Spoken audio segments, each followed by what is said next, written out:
how do you measure core values and say this person does or does not live them? It's a fascinating process. And when you get people out of the standard mindset that I have to tolerate a ton of B and C players on my team, you get them into a new mindset, which is something we call 1 = 3 hiring. And the new manager of that department said, we need to hold on to this person because they have expertise that they've learned by being here for years. I challenged that. Did you have people in your circle asking if you were crazy? And how did you navigate? Welcome to Hello Grow, the #1 growth podcast in the world. Today we have Rob Manson with us. Stoked to have you, brother. Thanks. Happy to be here. Thanks for being on. So Rob is a business coach. You've been my business coach over the years and have done amazing things. I can't sing your praises high enough. Thank you. You've always been a big fan of it. I appreciate everything you've ever said nice about me. Some of the mean things. It's only been nice things, and you've deserved all of the praise because the massive positive changes you've helped us make at Aspen. So really appreciate you. Today we're going to talk a little bit about your journey from going from the corporate world to making this leap to being a business coach, and kind of some of your thoughts and impressions, what you thought it was going to be like, what it was actually like. And then we're going to go through, for all of the entrepreneurs listening, and talk about those things. You've seen 35 organizations now, some with that you're currently not consulting, coaching, that are doing hundreds of millions in revenue. So massive, massive companies. And what makes those companies successful? What makes those companies fail? As you've tried to implement some of those practices at other companies, what were some of the fastest adopters? What did they do? And then some of the slowest adopters or non-adopters, why didn't they adopt? What were some of those friction points? And then advice along the way. So stoked for you to be on the show. Sure. Thanks. Glad to be here. Your background, you were born in Ogden, Utah. I was. And then you went to Weber, Weber State University. Yeah. got your degree. Then you went on to a marketing career, and you worked at Golf Channel, you worked at Compass, and then you took a leap and started your own company. So let's start there. I'm curious to know, like, where were you at in life? Why did you take this leap? How did you expect it to go, and how did it actually pan out? Well, it was really interesting because, back in 2017, I was working for a company. We did marketing in the automotive space, and we went through kind of the last phase of being part of a merger with a company called Pure Cars. And I transitioned out and decided to get another job. And it was interesting because I realized that I hated being the head of marketing. And for any of you who've ever been the head of marketing, you'll know that it's a role that is primarily governed by opinion all the time. You're processing a lot of opinion about, what you should be doing on a day-to-day basis, and that actually just got really tiresome. On top of that, it was changing constantly, right? And I love change. I love to learn new things, but it was one of those things you had to get so much tactical knowledge of on a day-to-day basis. It was hard to keep up with so many things. So what I really realized that I love to do more than anything around that time is I realized the only time I was happy at work was when we were using a method called the Rockefeller habits. And that was a method that I had learned at a company called Compass Knowledge Group in Florida when I was there from 2004 to 2008. Rockefeller habits and another system for hiring called top grading. We used those to grow very, very rapidly, had the best time of our lives. We helped big universities like Boston University and University of Florida take their degree programs online. I ended up trying to install the same system at Golf Channel. Had some success with that. Golf now, as far as I know, still operates by scaling up principles. It might not, but it did back in the day. I'd walk in the door still a couple years later and still see scaling up books. And realized that was when I was happiest, was when I could bring that kind of order to chaos. And I realized that I could be a different asset to a CEO than I ever was as a head of marketing. There's not a lot of trust with CEOs and their heads of marketing. And if you look at the stats, there's something like 8 out of 10 CEOs are unhappy with their head of marketing. It's a very, very difficult job because we expect the head of marketing to be all things all the time. Left-brained, right-brained, perfect in every way. It's really, really hard job. So there tends to be like a low trust threshold, I found at least. Maybe that was something I did too, but between the head of marketing and the CEO. So what that led me to was back to becoming a certified coach and what's called the Rockefeller habits or scaling up philosophy back in 2017. And it was a big leap of faith. Probably, I think that year made less than I had in 15 years. And, managed to get certified in about 6 months, which was through a fairly rigorous certification process. There were some things that we didn't learn, but in terms of the curriculum and kind of the method behind the curriculum, they had a pretty good program. And what that helped me do was to get in a position to be a coach here in Utah. And sorry, by the way, my voice isn't perfect. You've been speaking at all the conferences. I've been talking. World traveler. World traveling a little bit lately. Realizing there was not a scaling up certified coach in Utah gave me a little bit of an advantage. And as a matter of fact, before I was even fully certified, I'd actually been helping a few clients to get certified. My brother-in-law and his law firm, my friend John and his marketing firm, a couple others that helped along the way. But my first client here was City Creek Mortgage.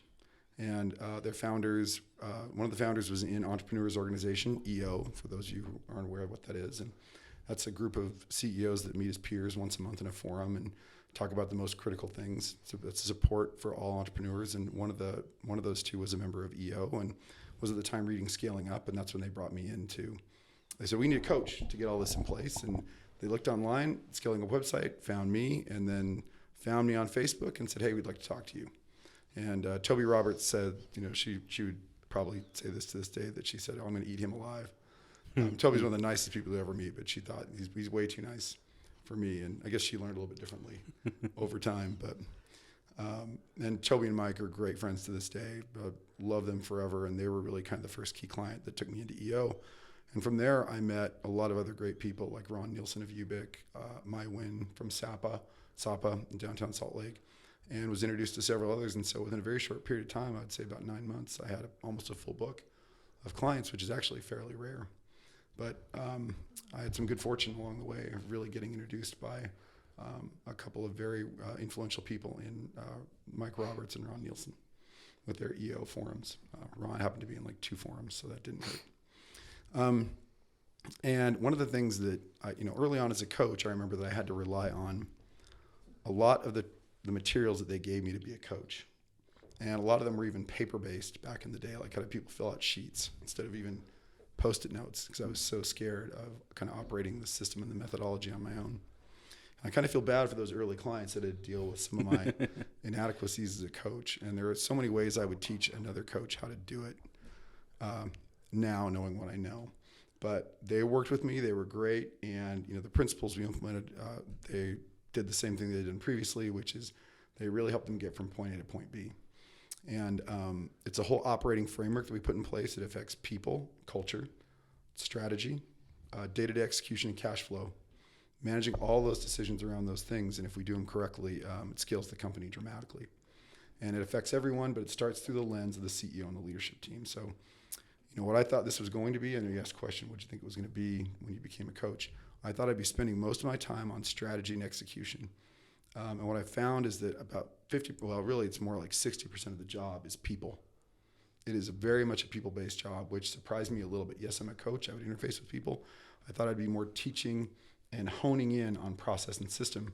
And yes, we do that, but in a lot of cases, it is really a people job. So I'm in one-on-ones all the time with my CEOs and their leadership teams. I'm learning about the strengths and weaknesses of each person and trying to help them get to a different place in their career. And I'm trying to help them understand what the strengths and weaknesses are of their team. And that is a huge portion of what the job actually is. One thing that I've loved about you, in addition to all the positive things that you brought to Aspen, is that before we started working together, I just hit you up and said, dude, I have all these questions. You said, let's go to lunch. Let's go chat. And I think one of the mistakes that I would call you a solopreneur, right? You have your company, you have an executive assistant, but you're the business. You are Tenfold Advisors. And I think one of the mistakes that people in your situation make is they hoard the information. They don't want to give anything for free. And yours has been the opposite. Just there's so much like, let me help you over and over and over again. And then it gets to a point where it's like, dude, I need to start paying you because you're so impactful to our business. And it makes sense that you have more clients, like you're not taking clients. I know from time to time as clients churn and sell their businesses and those things, you bring on more clients. But I think that's probably a big part of why your book filled so fast. Yeah, no, that's that. So coming back to that and where that came from, someone recommended to me pretty early on in the coaching practice to read the book Getting Naked by Pat Lencioni. Okay. And when I highly recommend, it's nowhere near as inappropriate as it sounds, but it's about not being able to do something for free to show value to win a client over is basically what it is. Not being afraid to share that intellectual property. And, for me, that never seemed like a big deal. I always wanted someone to work with me in some capacity anyway before they invested any money in me. So I never thought of that as a restraint or a constraint on my business. It actually helped me quite a bit. Well, I want to jump right into sure. the things that you do for businesses and those things that you see that work and don't work. And you got to work with Rob. Carlos. Changed my life. Carlos, I think, changed my life too. So let's start with stories we tell ourselves as entrepreneurs and leaders that make our lives amazing and that also keep us stuck. Yeah. Well, there's a few good ones out there, and it's interesting because you, as a business coach, you get to see the patterns, and that's one of the reasons I say, you benefit from having a coach is because we get to see patterns across multiple businesses that people just don't see, what works and what doesn't work, and it's actually surprising what really works and what really doesn't work to most people. So one of the stories people tell themselves, and there's several, I'll give you one that's pretty fascinating. It's that, hey, my business is going to be successful because there's either got to be enough demand, or I'm gonna succeed or fail because of demand or competition. Out of the 35 clients that I've coached, I can tell you there's only been a real long-term hit to demand twice. That's 6% of the time. And kind of once you get into the mid-market and you prove value and get past a few $1 million in revenue, there tends to be demand for a product or service, right? And most people in business think that's the same. I think it's going to all be success or failure based on demand and based on competition. And again, demand never the problem, 6% of the time has been the problem. Competition, 0% of the time has been a problem. And I've coached in heavily, ridiculously competitive spaces. Mortgage, plumbing, electrical, restaurants. It is never an issue with competition, not one time. It's so interesting on the demand side, that concept of what got you here won't get you there.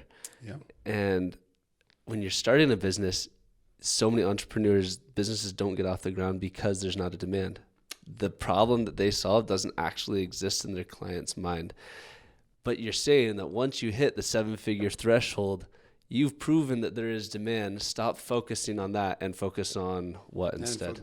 So we have to start thinking a little bit differently. We have to start thinking about self-inflicted wounds. And your business will mostly succeed or fail because of self-inflicted wounds. And self-inflicted wounds are things like the people we hire. It's usually the biggest one. Or don't hire, right? The mistakes we make in the hiring process. It is tolerating poor performance, poor behavior. It is not optimizing process consistently. It is not thinking of new systems to put in place to grow and scale your company. And a system can be, not like a physical system or a tool. It can be how we run our day-to-day lives with things like daily huddles and how we manage strategy. Those are the gaps that kill businesses all the time. Biggest one is we've underhired by far. Underhired from headcount or from talent? Oh, talent. Talent big time. So, and this, by the way, I'll say what book this is, and I'm sure I'll get in trouble for this because never read this book. It's called Top Grading. It's the worst book in the world. It is the greatest business process in the world. And say, how can those things coexist? I don't think I ever finished it. It is so dry. I'd rather read Ezekiel. Now you'll miserable. See Who, which is Top Grading, written by Brad Smart. The book Who, which is right here behind me, was written by his son Jeff Smart. Probably a little bit easier digestion of top grading than the top grading book itself. But Brad Smart was a brilliant researcher and helped put this hiring process in place for GE back when GE was GE, back in the 90s when they were the Apple of the world. Yeah. My CEO's name just eluded me. But what's interesting is the research showed that when Brad Smart did a ton of research, multiple organizations, and found that most companies only had about 25% A players. What's an A player? An A player is someone who consistently lives your core values 90+% of the time. Core values are important. People are, it's the soft stuff. No, that's the hard stuff. You actually, to get a consistent outcome, you have to have consistent values that you're coaching people on. So it's 90% of the time lives the core values, 90+% of the time hits KPI-driven goal. That's an A player. And most organizations will only have about 25% A players. And what that does, that's a really terrible drag on everybody else. I can understand how you can measure core values, or sorry, how you can measure performance, but how do you measure core values and say this person does or does not live them? It's a fascinating process, and it starts with the leadership team. And what we do is we go through and we grade as far out as we can in an organization. Now, if you get over 100 employees, you have to take like the first couple of groups out from the leadership team, you know, middle management team or extended leadership team, whatever you want to call it, and maybe their direct reports. And what we do is we go through and grade them on each core value privately as a leadership team. And again, you know, the label, it tries to stay from the label of A, B, and C, but the label is useful for us as leaders to be able to sort of know where someone is and where they can go. By the way, what's fascinating is in this process is once you see someone get graded, I see the opposite of what people would expect, which is people think, oh, that person must get pigeonholed there. Actually, leaders and coaches tend to fight quite a bit harder to get that person out of that particular spot. So the coaching becomes more effective after that. But back to this, so what happens is to get to a core value score, a leadership team has to look at a 1 to 10 scale. Really, their manager looks at a 1 to 10 scale, all the way from this person never lives the core value, all the way to exemplifies the core value, and have to select which one that is. And then they get challenged by other leaders. And what that happens in that challenge process is that is a norming process among the leadership team. Like you start to understand, hey, what does it take to be a 9 living this core value, or what does it take to be a 1? And yes, we usually have criteria that come along with our core values to make it easier for us to understand. We usually have some understanding of, hey, this core value actually means you have to do this, this, and this. But we do start to align around definition. And after a couple of times doing that, you see a very aligned leadership team in terms of how they score and evaluate people on core values. So you can do it. You know, it's kind of like you can make any number predictive over time of what it's going to be on a relative scale, and that's what you're doing with this. Is you're assigning value based on what people agree and believe on. It's kind of like talk to anyone in a development organization when you start with doing points, right? Everyone will Story points, story yeah. points, and they'll go, well, 1, 2, or 3. Over time, you will norm on that score and align and agree that this is the actual score of that person. So weirdly enough, and this is the shocking part, is that regardless of the grade, this is probably the fairest shake anyone will ever get in their entire life. Because what happens is organizations aren't that thorough. Assessment of performance is way more arbitrary. It's way less consistent. And we actually know what it means to have good performance or bad performance. Very different animal than someone who goes, oh, I got to do a performance review once a year and give this person a raise. It's a very different animal when your leadership team is focused on, where is this person? How can I help them grow? But in this process of going through this, what you find is that the math holds up to what Brad Smart, the data that Brad Smart had, which is about 25% of the organization are A players to start. And what it comes out as to me, usually the first time around, it's the team grades them as 30 to 35% A players. And they've all overgraded a bit early in the process because they just don't know yet what an A player is. Mm-hmm. So it takes a few months, six to 9 months to really understand what that A player is in the organization and the true examples of it. So, you know, when you see those numbers, you go, yeah, it's probably about 25%. That's usually what it is. They've usually overgraded a few people. I think we were at 19 when we did this with Rob. That's right. The first time. You did have the low score at the time. There has been, and he probably let me tell you his name, but I won't. But we did have someone get to 6. No, wait, I take that. He was at 8, and then someone came in at 6, and he was super bummed that someone had beat him on the lowest A player percentage score. He's really happy to report, though, that that's, you know, now upwards of 50+%. Yeah, for a year and a half. us too. Well, and that, you know, if you go back to Jim Collins, and I actually got to see Jim Collins speak last year in Chicago. Nice. And yeah, it's great. And by the way, he's going to speak again next year. You guys want to go? We'll go. Jim Collins comes out on stage, and the first thing he says, which about made me jump up in the air, he goes, first 2, then what? And if you've ever read Good to Great and some of his other books, he put more emphasis on that. Funny enough, Beyond Entrepreneurship, he didn't put much emphasis on that in the first book. And in Beyond 2.0, he actually makes a point to come back and correct that he wasn't as aware that getting the right person in the right seat has as big of a value as it does. And I tell people all the time, look, there's a lot we will go through, and every percentage point at 100 points is valuable that we'll go through. Put everything on a scale of 1 to 100, percentage of 1 to 100, it's all valuable. But getting the right person in the right seat is literally about 51% of everything we ever do. And that is a critical thought process for everyone in business, is that you can eliminate, we absolutely can improve process. We can absolutely change how things go. We can change outcomes. We can get a more differentiated strategy, which we want.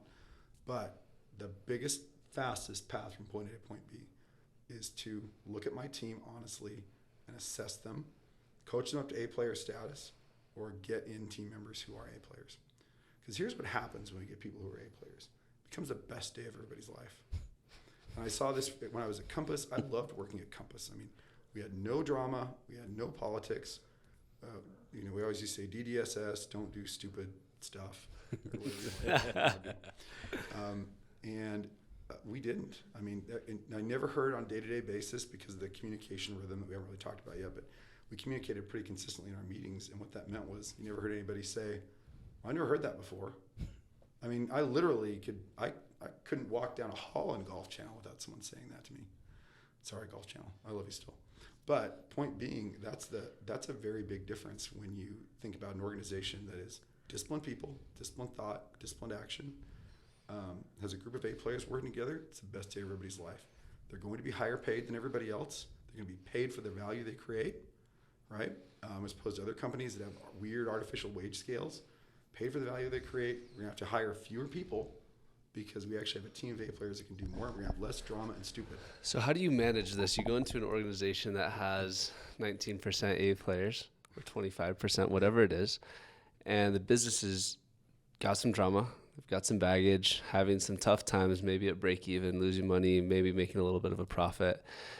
Do you say, okay, here's the path, we're going to wait 3 months and then we're going to start letting go of C players? Or do we, tell me how you go about that process. Maybe. So, what we usually do is, the process we talked about a minute ago, we go through and we grade and we hold each other accountable for our scores. One of the really cool things is the leadership team, after they grade, all the team members will go through and share their scores with all the other leadership team members. That actually creates accountability. And it's actually a weird level of catharsis as well, because people are able to actually grapple with why they've struggled in their department. They're able to actually point into whether it's someone struggling with a core value. By the way, really weird thing, if there's an issue in productivity, there's very likely an issue in core values about 8 out of 10 times. You can trace it back to core values. Core values are behavioral. Usually it's something with how they're ineffective at living one or more core values. And that's why it's so sad when you see the ones that are based on capability. But a lot of the reasons that people get in trouble are because of values and a little bit of will, but usually it's not skill. So anyway, but back to this. So we go through this process of grading people. Because you already feel understaffed, right? You already feel understaffed. But here's the problem you don't understand. For every C player you're holding on to, it's about a 30% drag on any department or team.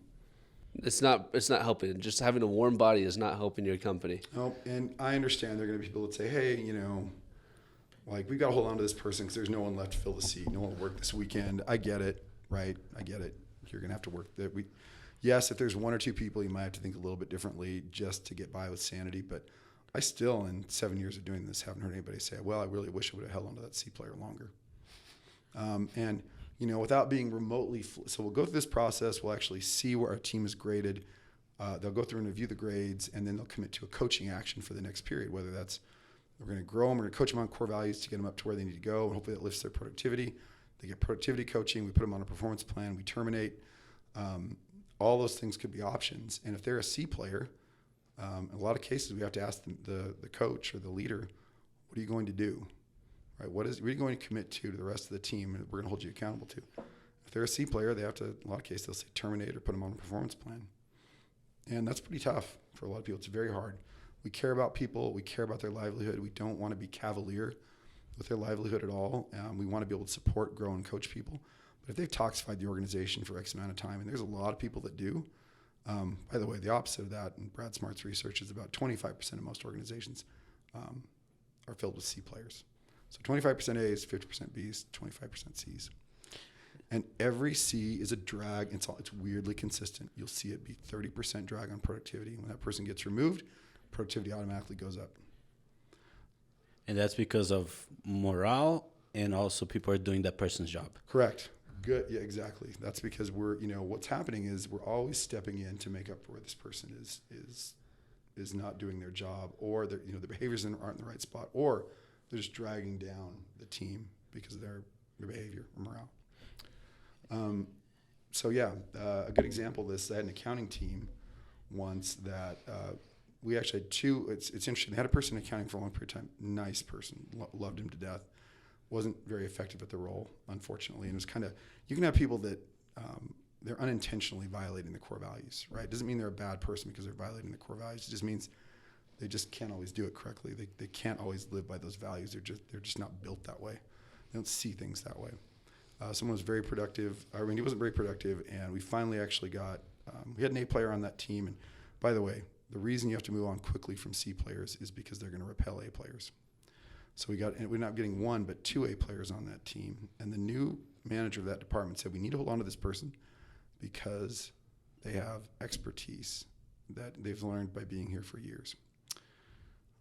I challenged that, right, as we tend to do, and say, are you sure? And he said yes. And a few months later, I think 4 or 5 months pass, and he ends up moving on from that person. And then all kinds of stuff comes out of the woodwork that this person had, not been doing correctly, that they were then making up for. But what was interesting was that team of 2 in this accounting team were able to absorb all that information, everything this person had been doing, and not only get the work done in an even more effective way, but even took 2 days off as a department, like 3 months later, which is fascinating when you think about it. But I've asked clients consistently, and I always tell them, look out, how much did productivity go up? And you can see it in the KPI metric, in the metrics too, 30%, almost without fail. So you implement this and coach a lot of different businesses. Yeah. I'm guessing you've had a lot of first conversations with businesses that didn't go into second conversations, or you've had first, second, and third conversations that potentially didn't progress. What stops the leadership team from adopting some of the stuff that you're talking about? Ego. Tell us about that. It's interesting because there's, like I said, a lot of stories we tell ourselves. We want to really talk through a couple. But you get people that think, hey, if you're a coach, you got to know our business. I remember I once met with a trucking company, and they said, well, we don't want to meet with you. We want a trucking coach. And my answer was, why? So you can be just like all the other trucking companies? And some people will say, well, yes, and we will tell you that actually different is good. It's better than copying someone outright. So, but here's what's interesting. I know as a consultant, you want people in your space that know your space. I'm not a consultant. Big difference. I don't own the problem for you. I'm a coach. That means that I am market and industry agnostic, and that has never been a factor. But I've seen that a lot. I've seen leadership teams and CEOs push back. It's made me learn something very, very important, that I don't meet with the leadership team anymore. I only meet with the CEO. Tell us why. Because this is the one decision the CEO must make on their own, because that entire leadership team is under a spotlight, not just by me as the coach, but more importantly by the CEO after that process begins. And people will fight to defend mediocrity like crazy, and fight to defend what's theirs. There's a control aspect of it that can't be given up by some people, and it's so sad. Great people I've met along the way on leadership teams, awesome people, could not give up control over what they thought was their day-to-day world to evolve into a new world of systems and best practices, and that's tough. So we've seen, I think, we probably saw a couple instances ourselves over the years, right? Back in the day, we'd see some people that couldn't evolve. And it's unfortunate when that happens. So as you're in coaching companies, what are the 2 or 3 things that the companies that are, again, I love that you have this data set that you're intimately familiar with, these 35 clients. Yep. What are the highly successful ones doing that are the same across the board, and what are those struggling companies doing that are similar or not doing that's similar across the board? So the most successful one starts with the CEO. The CEO insists that we're going to follow the system from day one. That's the number one thing that'll make you successful. And by the way, the CEO could be the most B player among us, as long as they're coachable, as long as they have some risk tolerance, and as long as they're disciplined. We can do whatever with any weaknesses they have, right? Starts with the CEO saying, we're going to do this, and we're going to lean all in. And then what we see leadership teams that are successful do is the ones that are successful, number one, they actively work on growing their team, meaning we're in one-on-one coaching meetings consistently. We are trying to help that person as much as possible. It's a way for them to get help on a weekly basis. If you're not coaching weekly, you're making a big mistake. Companies that coach weekly grow a lot faster. People go, I don't have time to coach. I go, no. The reason you have no time is because you will not coach. And you see such a massive difference in people that are in weekly coaching. And it's not because people, say, oh, an A player, they really need weekly coaching.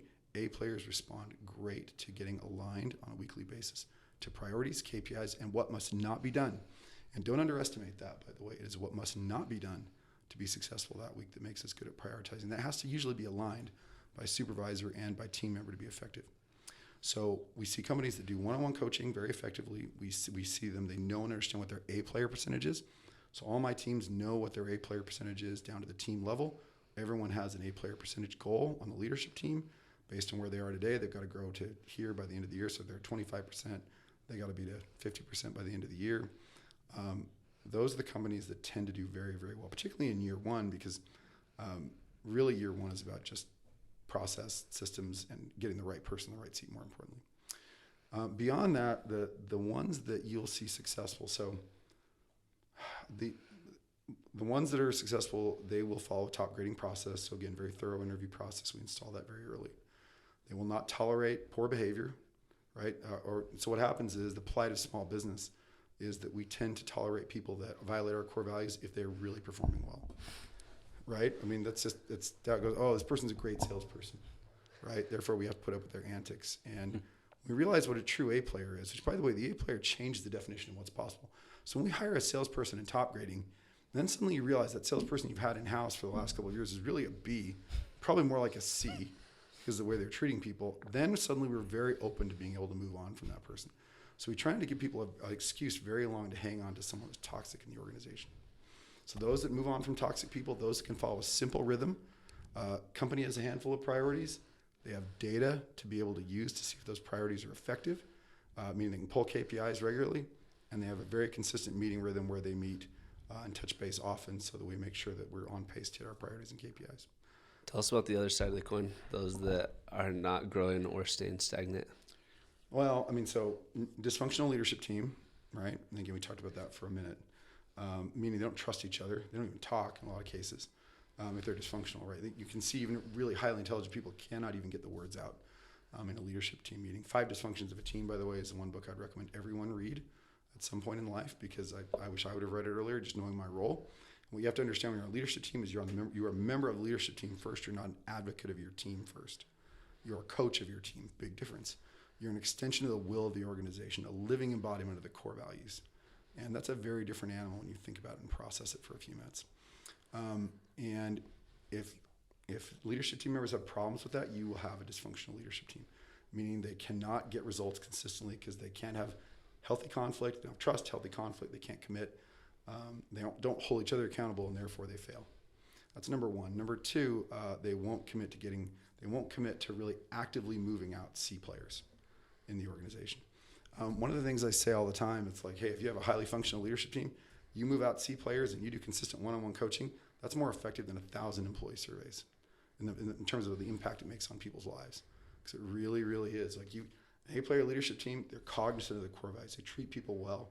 They want to know what the problems are. They surface them in those weekly one-on-ones. And they get rid of people that are distracting or harming the culture. So very, very critical to do all those things. Those that can't follow that simple execution rhythm, they're squirrely with priorities, meaning, they shiny object and go, hey, I want to go do this priority instead of the one we already agreed to. That can be a problem. You're a good coach, keeping me on focus. Yeah, exactly. I have that for sure. We all have entrepreneurial ADD, right? So that's the other two that are really fascinating. So I had companies that were pretty good at the first 3, but then they still struggled. And I realized there was a couple things. And one, it's kind of a coherent or rational understanding of how your brand and your company is oriented around price, quality, speed. Can we go into this? I want to talk about strategy. I've experienced with you and then heard from so many people that you've coached that Rob is a business coach, but really after you can get through the processes and the people, if you can get into strategy, that's really where the gold is. So will you talk us through what your strategy approach is? Give us a little bit of a masterclass in strategy. And, I've got to give a lot of credit to, it's funny because there are aspects of strategy that I knew over the years. But strategy is a very overused word. And a lot of us tend to know bits and pieces of what we think strategy is, or even just being different really is. But I read books like back in the day, Crossing the Chasm, Positioning, kind of the modern equivalent of that is a book called Play Bigger. And those get into really sort of differentiated strategy. But what we want to do is, and this is really hard for entrepreneurs, by the way, is they think they're in business to be the best at something. And it's a very different animal when we go, you're not in business to be the best. You are competing to be unique. You're competing to be unique. And when I'm unique, what that means is I have a white space, meaning I have a position in the market, how I do something that is unique and valuable to my company. I was just thinking about Planet Fitness. I don't know if you guys know their value proposition. No, what is it? It's a judgment-free gym. Oh, yeah. So they do like pizza party Fridays. They have bowls of Tootsie Rolls at the front of the gym. And I was like, you guys are literally insane. Like, you're helping people stay fat, so they come to your gym. It's not making any sense. But they're wildly successful. There's so many Planet Fitnesses, and it's a gym to not make you look good. Right. How is that going to be the best gym? But somehow, it's of course different. Well, we'll give a couple of really interesting examples. The one that I find really resonates with people is Trader Joe's. All right, think about Trader Joe's. Like, how does Trader Joe's succeed? I don't know. I hate Trader Joe's. Not the answer I was looking for. But but look. I mean, Trader Joe's they have a cult. They do. For sure. It is crazy.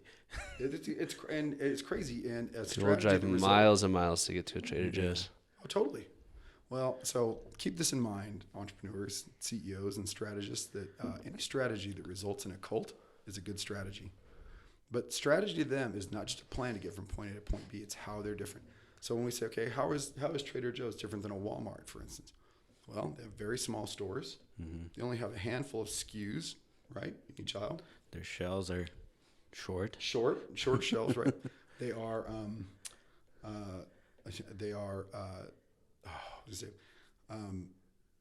one of the first. I think they were the first white labeler in retail, right? They would buy products and have them labeled as their own back in the day.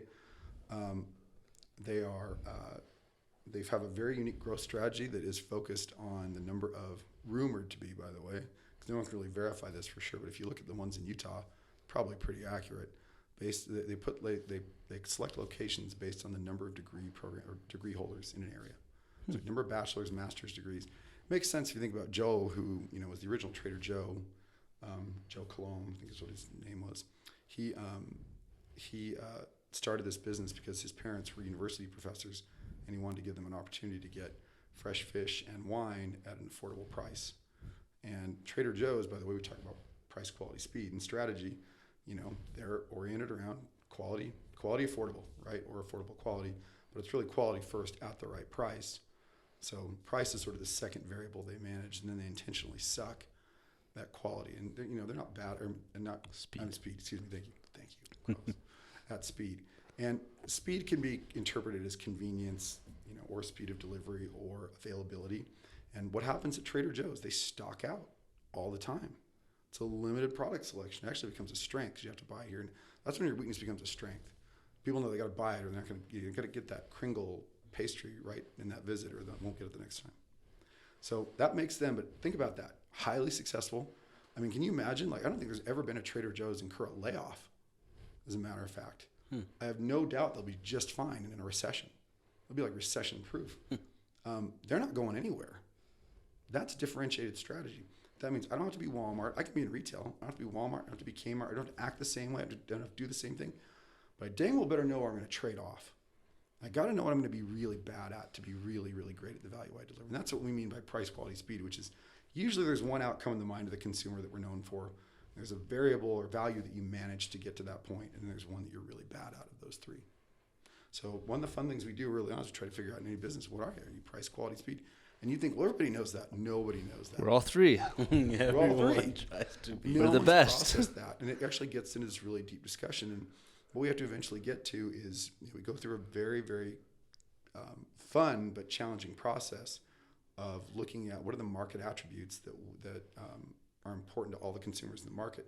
We pare that down to our core customer, and from that, we actually determine what are our current differentiators, or what are the differentiators we have to have in place to be able to fill the needs of our core customer, of our ideal customer.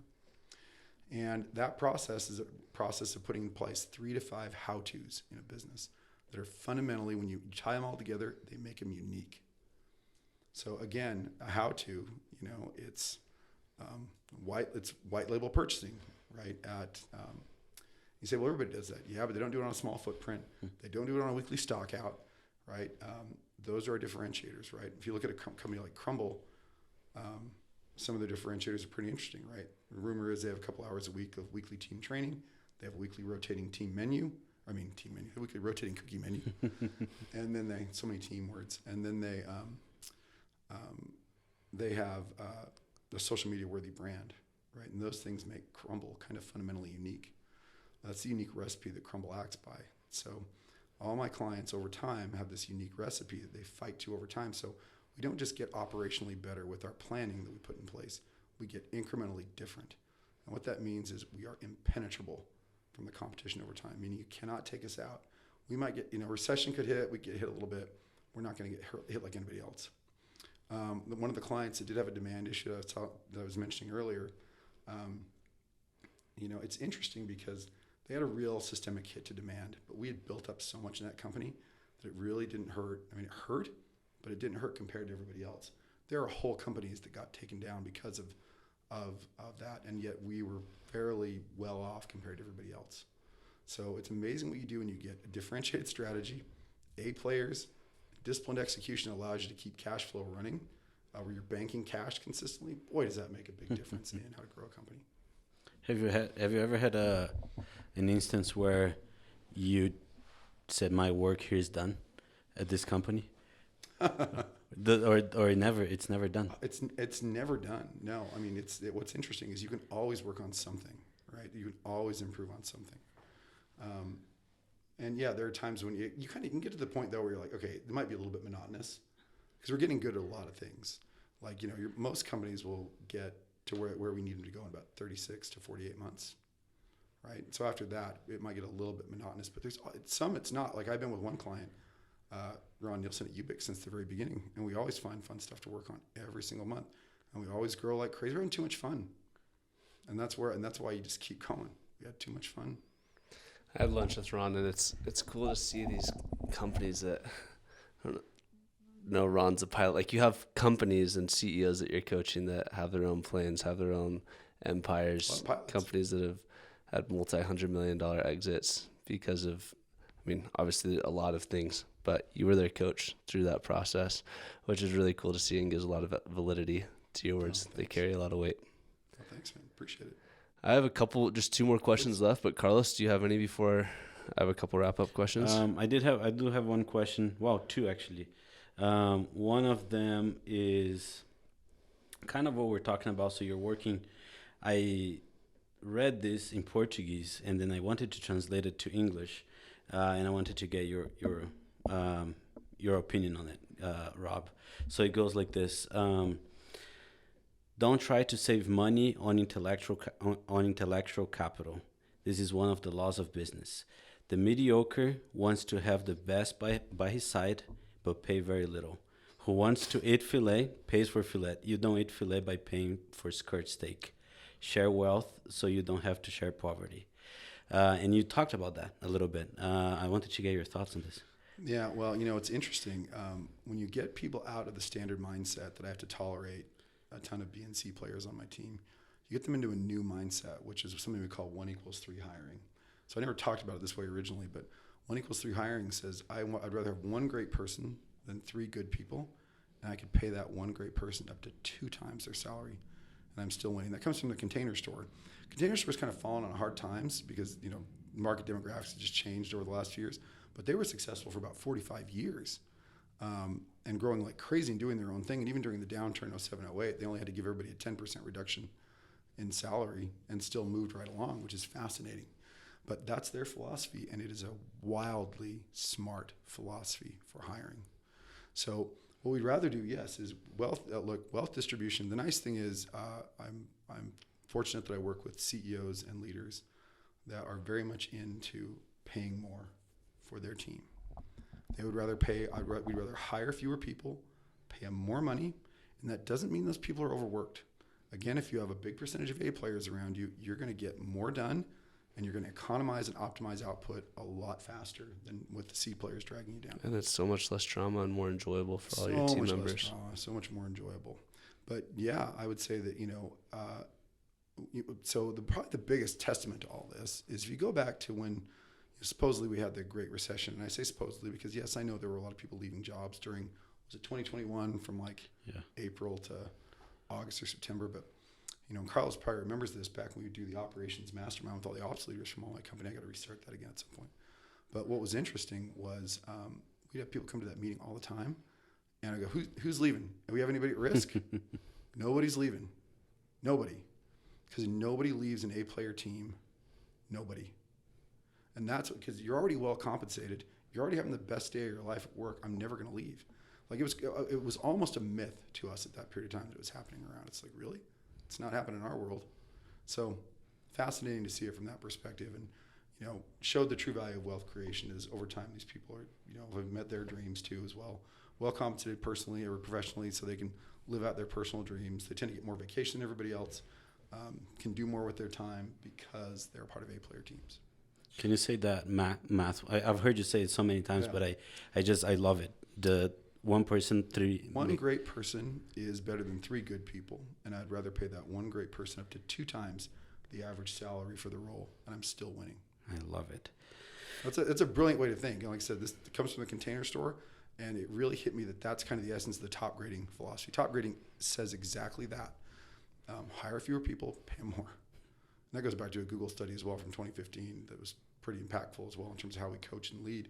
But you find most successful organizations understand that philosophy. What that means is you move on from lesser, more low-paid talent, and you get into higher-priced, better talent, and that scales you faster. So last great example is I'll share. I had a client and they were pretty low on the A-player percentage score. I think our profitability was literally negative because we had some issues. We had some defect issues the year before I started as the coach. And after kind of getting them turned on to the A-player idea, we were able to grow it so dramatically. I think their profit went up, $800,000 profit in the first year. And so we blow up, the team blows up profitability overnight because they went from 25% A players to 60% A players. All the problems go away. The defect rate issue goes away. A person who was in the back who had to manage the entire back shop, who actually he's a great team member, he was really struggling because he'd always dealt with poor talent around him. And just the fundamental shift it made in a course of a year and a half was mind-blowing. So, talk about getting yourself from one spot to another. You do that by getting the right person in the right seat. And, again, you said, hey, strategy, that's the thing you want to focus on. You're right. I would rather do big picture differentiated strategy that's really hard to get to and really fun. But we have to grapple with people first and foremost in the most positive way possible, meaning we have to know what our team looks like. We have to be able to proactively help that team get from point A to point B or move on from the ones that don't or add team members that will get us there. And that's kind of the first starting point. And as we're doing that, we get a simple execution rhythm. We get goals in place for the company, short and long term. And that's where we start moving from point A to point B. But I'd recommend, if you're an entrepreneur, I would really want to know what my A-player percentage is. And you have a software. We didn't talk about Grover in this, but you recently launched another entity that goes through and people can track and manage a player percentage through Grover, which they can subscribe to. Yeah, grovertalent.com. That's where. So took the same method that we would do on a spreadsheet, and actually it took the same method we were doing on a spreadsheet and put it into a software. And really, this is kind of a cool experience for me as an entrepreneur. I got to kind of sit in your shoes for the first time, which is I built something to solve my own problem. And this really was a problem for me because I had clients that wanted me to stitch together spreadsheets so they could still get access in the way they had previously and give people the right access. And now you can just do that on your own in Grover and track their performance over time. And it solved a lot of issues. But yeah, it's something that's going to be available soon. So you just load in your core values and start grading your team and get to your A-player percentage. And every CEO needs to know and understand the A-player percentage of the company, and every leadership team member needs to have an A-player goal that they're fighting towards that are supporting that goal. I love that. Yeah, thanks, Rob. My last question for you changes subject a little bit. So you left an executive role to start to go on this solo entrepreneur journey. You said that in your first year you made less. You made less than in the prior 15 years. My question for you is: did you have people in your circle asking if you were crazy, and how did you navigate that it's such a big change in pay, but what kept you going through? It was interesting. I didn't have that many people tell me I was crazy. I had a lot of people that didn't necessarily know what I was going to do, right? They questioned what that was. And I did have a lot of support. I had a ton of support from my wife and from my kids. I mean, it felt like a stressful year, right? Because we just didn't know what the next month would look like. And I'm happy to say now that, marketing professionals tend to be decently compensated, but I probably make 6 or 7 times more than I ever made as head of marketing. So that's a pretty interesting process, right? To be able to take that leap of faith. And quite honestly, I'm very fortunate that I had people like Mike and Toby and Ron that moved me along, because I probably would have struggled a lot longer had I not had some good fortune along the way. But that helped me get up and running fairly quick, so I didn't feel much pain. I honestly look back at that. When people say they go through a struggle in life, like when they don't have as much money and are just kind of struggling day to day, and we felt a little bit like that in 2017. And what was interesting about that is I look back at that not as a stressful time. I look back at that as a very, very as an awesome time in life, right? Like it was awesome to go through that experience. I learned so much along the way. There were some painful things that happened that year, but I learned a lot, and I'm grateful. That same year, I got introduced to all these coaches that I'm now friends with in these coaching communities. I'm certified by 2 coaching communities, Scaling Up and Metronomics.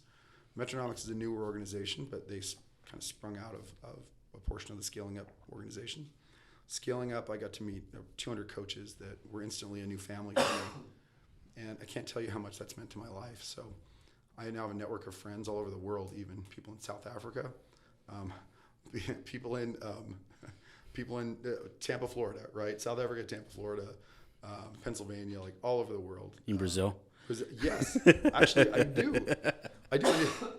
Yes, and it's my friend Carlos. I actually do. Another friend Carlos is in Brazil, and we had Juan Carlo from Colombia. We had Carlos from Brazil, and Stephanie from Canada, and I mean we so many friends. So anyway, the great part about this journey was like I might have struggled financially, but I got a whole new family out of this, and a whole new outlook, and a whole new job, and I get to everyone asks me, are you ever bored? No, I'm a part of 13 different leadership teams simultaneously. I never feel like I'm alone, right? It's great. It's a great job. I never go home at night exhausted, even if it's a hard day. Last question. You've kind of already touched on this, so I'll combine the questions. Advice to yourself in 2017 when you're making this leap, and advice to entrepreneurs that are at the $2 million run rate. Well, advice to myself back in the day would be to not worry as much as I did. I mean, it was a daily worry and concern to just sort of enjoy the ride of learning this new system and process and know the outcome was going to be okay. And not even a plug for me, but I would tell every entrepreneur is you need a coach. And in Utah, we're not quite used to that yet. Like I said, I'm very fortunate to have the clientele that I do, but I will tell you that most companies in Utah don't realize the value of a coach, and it's literally worth millions of dollars to an organization to have an outsider who can see the patterns in multiple organizations and be able to say, nope, don't do that story you're telling yourself. Get rid of that immediately, because no one is taught how to run a business. I've had CEOs that have Harvard certificates, right, that are extremely educated and very bright. They didn't know everything about how to run a company. And as a coach, you get to see that in graphic detail. You get to see the patterns. So that's what the value is of getting that coach. I tell every CEO and entrepreneur, get yourself a business coach that can help you see the blind spots and give you feedback. Painful for the CEO. We don't always get to hear the truth, right? Sometimes it's a lonely job at the top. You need someone who's there to tell you the truth when everybody walks out the door. Because you're the CEO, you got to hear it straight. That is a very, very valuable thing. And from someone who's seen it and has the credibility, that's what you get from coaches. I can attest to that, man. You made a massive impact at Aspen. No, I love you. Appreciate you, brother. Love you too, man. Thanks, Rob. That's a I wrap. love you too, Carlos. I love you too, man. You're amazing. You've been watching Hello Grow, the world's #1 growth podcast. I'm Cortland Brady. I'm Carlos Souza. If you've watched this video so far, it means that you like the content that we're putting out and the people we're interviewing. We're putting together a community of business leaders, entrepreneurs, and sales leaders. You liking, subscribing, and sharing this content helps us reach those that are going on that journey. If you want to be a part of this community, please subscribe, smash that like button, and turn on those notifications.